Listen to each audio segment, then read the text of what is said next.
Alrighty, it's a couple days after I ordered all the parts. I went on a business trip, came back. Zach down at my local John Deere dealer called me and told me they're all in, so I went and picked them up.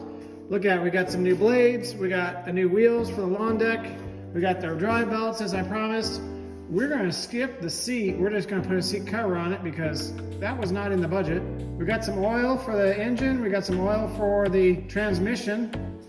We also got new oil filter there. We even got some Rust-Oleum paint for the John Deere yellow and John Deere green. A little bit of primer to go with it. And most importantly, the part that we've been really needing, and that's probably the most important one, is this bushing for the steering. We got a few fancy things that we needed. This is the switch for the lawnmower itself. It turns the lawnmower on and off. Some stickers. We also got a sticker to fix the dash there. Oh, there's another piece around here somewhere. Oh, there we go. Here is the parking brake. Nice parking brake switch. Now you notice these all say John Deere on them. I actually bought them at my local dealer, and we got all sorts of pricing going on down here. There's $76 one there, and there's another one down there, 216 bucks. So kind of get an idea what we're going on with the pricing. That's what the pricing is. So we're gonna get going, start putting all this stuff in and see what the total price is on this John Deere when it's done.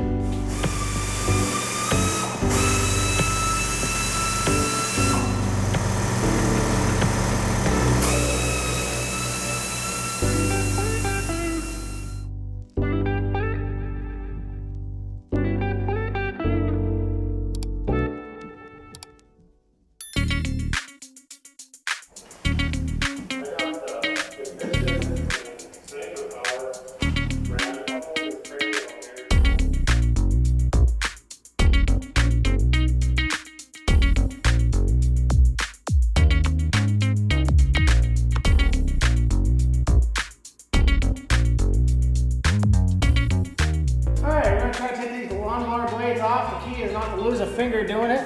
I got a screwdriver jammed in here so this blade doesn't move.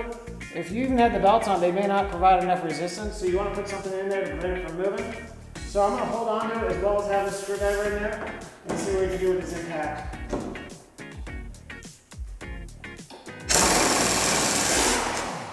Woo, just like that.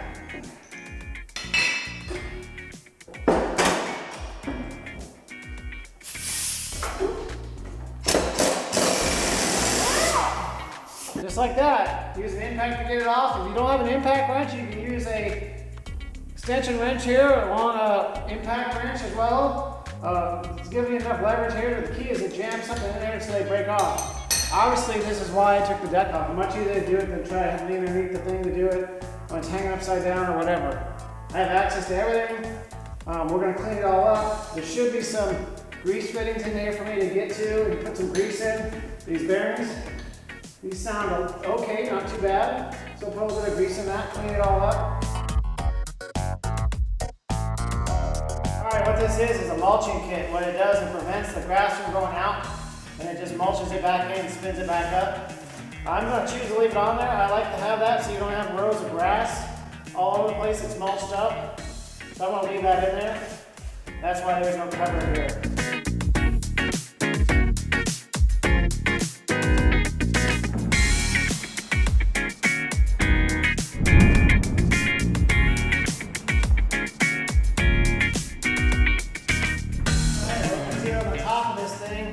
Let's see if there's any loose paint or whatever. There's a few spots here, right here. We'll get this off, get the chip paint off, and repaint it. A lot of this is caused by rocks hitting on the other side of this and chipping the paint or putting a dent in the metal and then cause the paint to chip and then water will get underneath it. So right here is a little bit of rubbing. We'll put that, same here, a little bit of right in here. We'll fix this up, make it all pretty.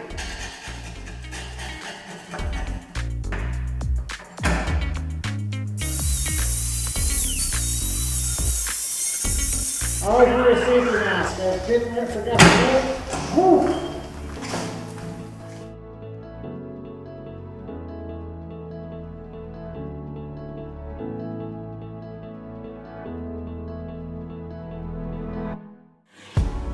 Alrighty, just got done with the flat disc, sanding disc to clean up all the rough spots.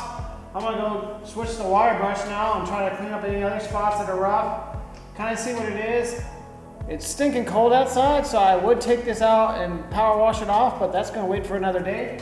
We'll work on the back side, but I'm gonna hit the wire brush on the bottom and kind of see what we got. But I had enough information here. I found that the belts are bad. These bearings seem to be pretty good. They need a little grease. So that's why I got this wire brush. We'll find those Zerk fittings underneath there, clean those up. And then we'll clean this up, mask it off, and maybe get some primer on there.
All right, next thing on the list is add some oil to the engine. We already took the oil out. We also took the oil filter off. We're just going to put the oil in, put the oil filter on, and go from there. If you kind of figure out why am I doing all the easy stuff first, that's because I'm avoiding tearing that apart. I'm not excited about it. We're taking our official John Deere oil. For those of you guys cringing, it wasn't that more expensive. Probably about 50 cents more a quart expensive than the regular stuff. So I didn't want to spend the money to go get it. We're just going to put a little bit of oil in here. It's a Psy oil filter, so we're going to not put a lot in there. We're going to use the oil I put in here to lubricate this gasket here. I'll put this on there just like so.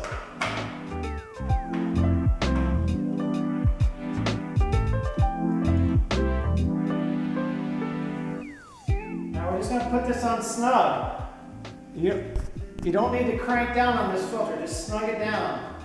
You don't need to do any more of that, okay? A little bit of oil dripped out of there. We'll just let it sit there. I'll clean it up later. We'll power wash all that stuff out, so we'll get it when we do that. All right, add our oil.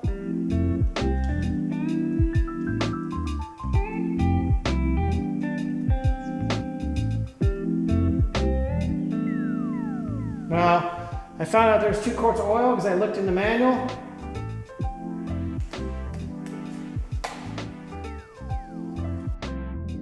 One word of caution is, even though the manual told me 2 quarts of oil, and I'm pretty sure the manual's right, I'm only going to put 1.5 quarts in. I'm going to check the oil first, then put the remaining in if it's low. The key is you don't want to overfill anything that has oil going into it, because oil can cause problems. If you overfill it, it's going to cause expansion issues. It's going to want to come out where it's not supposed to be if there's too much oil in there.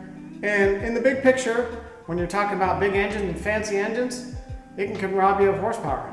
And I need all the horsepower I can get out of this lawnmower. So I don't want to be robbed by too much oil in here. All joking aside, just put a little bit of oil in first, put 1.5 quarts in or whatever it is, and then double check yourself before you put it all in there. Because trying to get it out is a pain. You're gonna have to drain it, check it, drain it, check it. It's just easier to put in 1.5 quarts first, then check it before you put it all in. All right, see right there, my instinct was correct. It says full. Now what it does is that doesn't account for the oil filter being full. So after I start this engine, I'll have to check the oil again.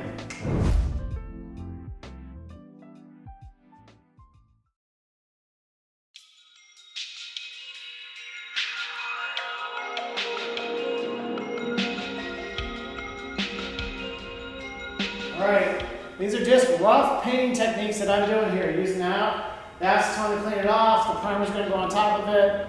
Then I'm going to shoot some paint on top of this. These are rough painting techniques. These are not the same techniques you use if you're going to paint your car. Keep that in mind. I don't have all day to be doing this and fixing it. I'm just trying to prevent rust and make it look a little pretty.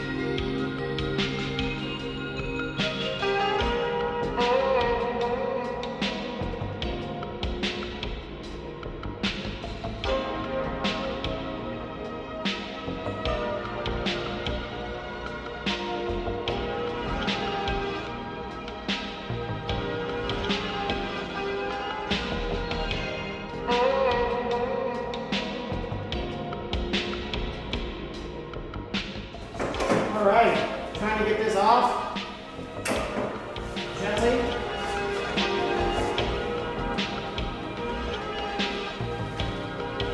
The thing is here, if you don't know how to take something apart and the manual doesn't really tell you how to do it, if you have a new part, you can kind of figure it out. So I'm looking at this. There's some slide parts right here and right here, and I know that there's a tab. So what I can do is look for that same thing on the other one, the original one, and I'm going to stick a screwdriver in there and pop those loose and slide it out. Here's the objective of our desire right here.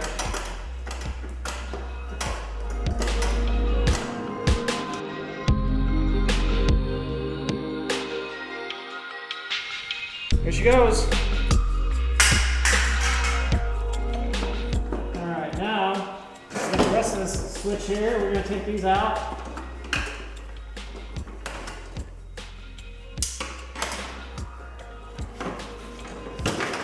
What else is under here?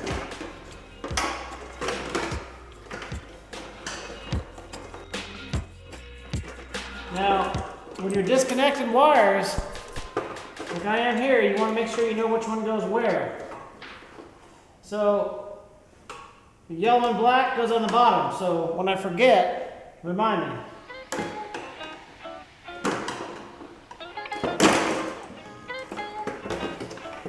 Alrighty.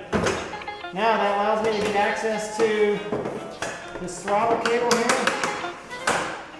and we'll get that off.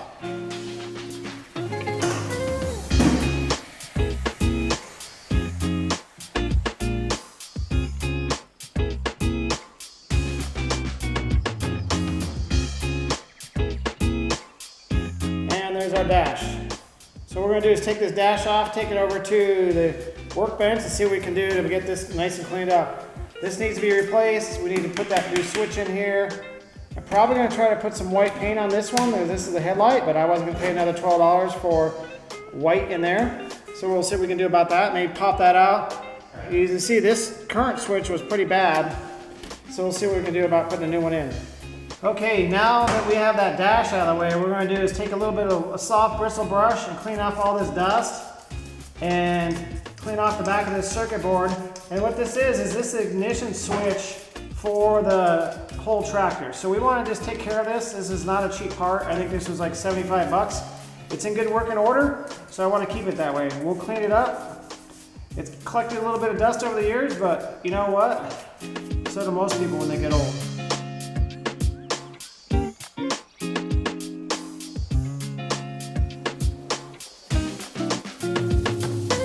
Alright, we're going to finish it with a little bit of wire dry. Clean it up here.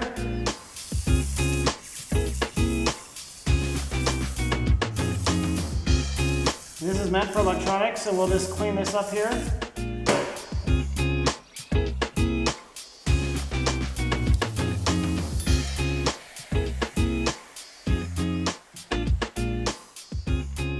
Ooh-wee, all that dust and dirt came out of that ignition switch. Alright, I may regret this because this one's nice and dirty. I want to take it off, see if I can polish it, but we got a nice new lens for this one. We'll just pop this in here, like so. There we go, front headlight. I'm going to see what we do about cleaning that one up. Pop it off in the back here. Oh, it's a little dirty. Let's see what we can do about cleaning that up. Alright, I want to clean this up just because it's there and I'll probably feel bad if I didn't. But I don't know if I'll get around to putting the headlights in here or putting some lights in there. Seems to me mowing at night is not something I really want to do, especially if you're mowing. Think about it, mowing is during daylight savings time. It stays dark like 9 o'clock at night. That's way too late for me to be out working, mowing. There's other things to be doing at that time of night. So I'm just gonna clean this off, see how that looks. Doesn't look as clean, but hey. There we go. Brand new, not so brand new. Oh well. I probably spent too much money on buying that lens to begin with.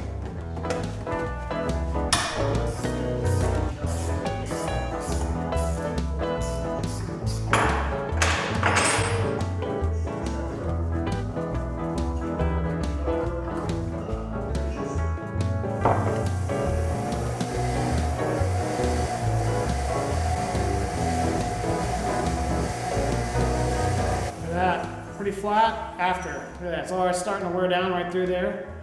So we'll put these on.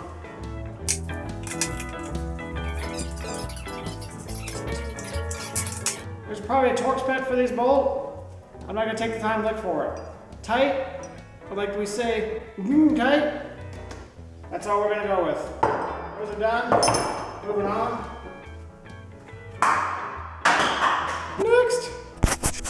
All right, now the key here is, when you're taking things out like this, there's often sharp plastic or sharp metal in here, not to cut yourself. So I got a bigger screwdriver to help myself out. It's already broken already here, so I will try to fix that. Deere, you could have made it a little easier to come apart.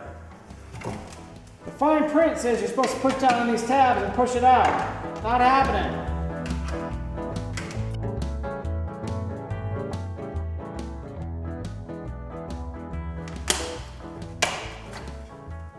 Woohoo! Success! Now I can get access to this one. I'm about running out of patience.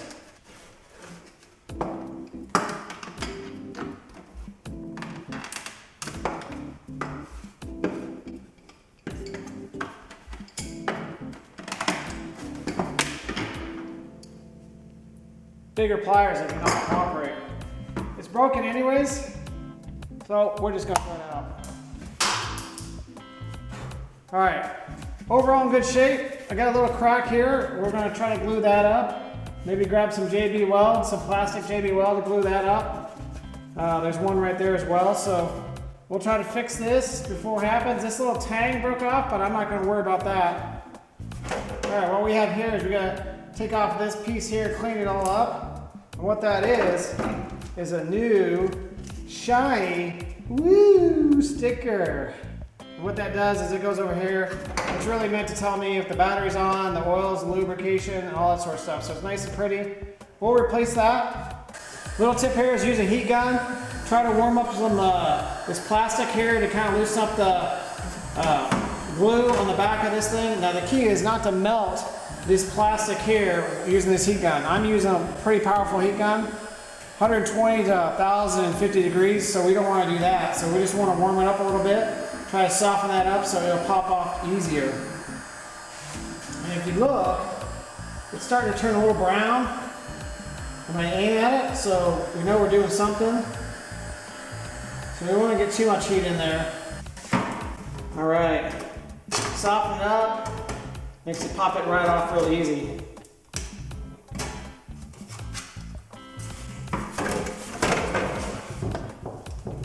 The key is knowing when to use too much heat and not too much heat.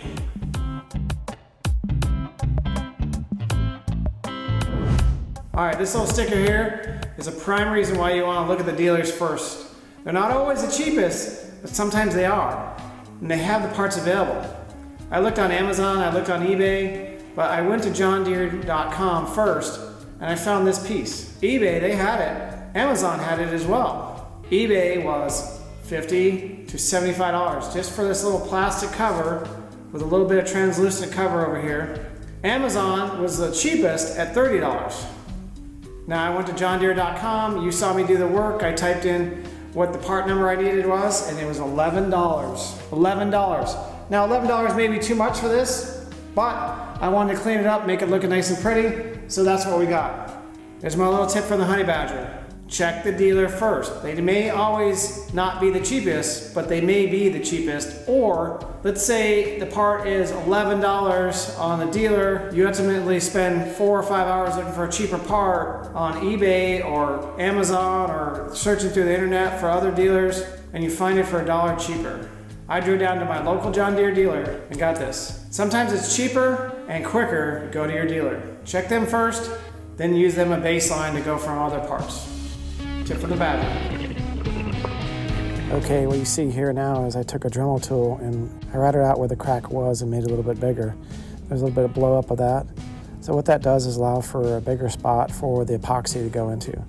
I used plastic JB Weld for that. It's a quick curing, so it should be cured by the end of the day. So when I try to work on this the next time, it'll be ready. We also did a little bit of what I did is cleaned up and found some cracks in the front bumper. There's a little side panel there. This is the front dash area. I put a little bit of glue on the back side there. Used a little bit of JB Weld for plastic.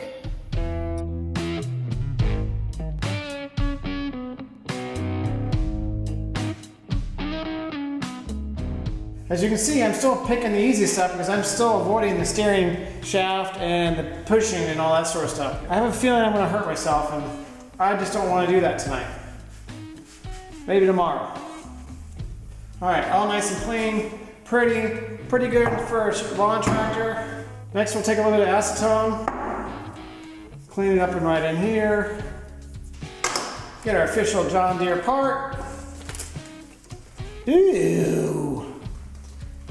Now those of you guys are wondering, does he need to spend all that money for this label? No, I didn't. But it was $1.50 and it was easy to click that order button. There we go.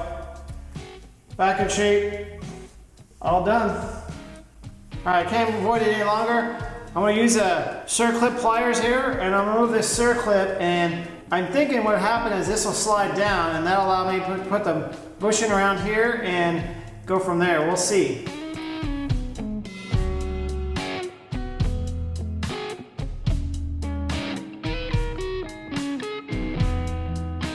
All right, I was able to get this collar off, and what it does is this collar is kind of like the same one that goes down there. It goes right in there and keeps the steering shaft nice and centered. Now that I have that off, I thought once that was capable, I was able to get this shaft to slide down and go right back through that hole. Well, that is not the case. All right, now we got all this stuff out of the way. We can see that shaft has a spot for a collar that goes in there, but there is no collar. Now, what I'm trying to do is figure out how to get this shaft to slide down and out of the way so I can get that collar in there. At least I needed to get to slide down to about here so I can get the collar on and drop in and pull this back up. I'm still having a hard time figuring that out. We're going to do a little bit of research offline and try to figure out how to do that.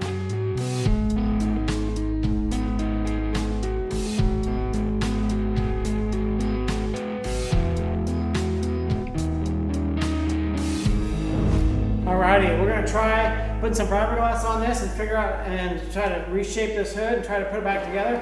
I've never done this before, so I'm not saying you need to watch what I'm doing and follow it, but maybe you'll learn what I did right and what I did wrong.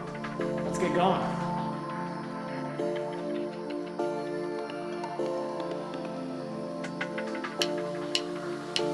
I kind of pre-cut this so I can lay it in place and kind of work it. Like I said, I have no idea what I'm doing. I've never done this before, so we'll see.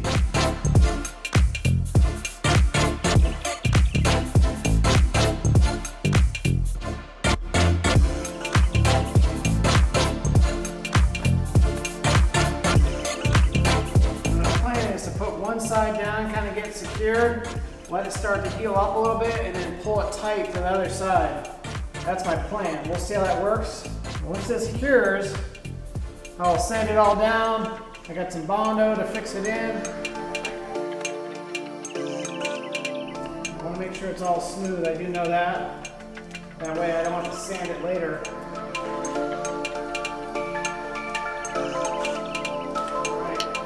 I got about 8 to 12 minutes of working time. So according to the timer on the GoPro, I've been at this for about 4 minutes. So I need to get moving.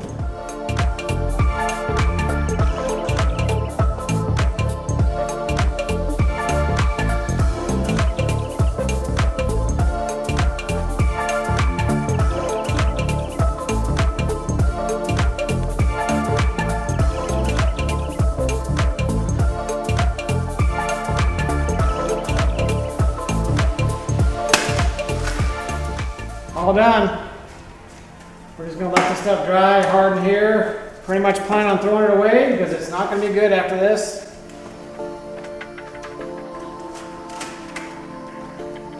All right, there it is. I have no idea what I'm doing necessarily, but I'm gonna work it out, try to figure it out. I've got the cans propped up to kind of so it'll cure in more of a vertical position so it's not flat. We'll let this stuff cure and see what happens.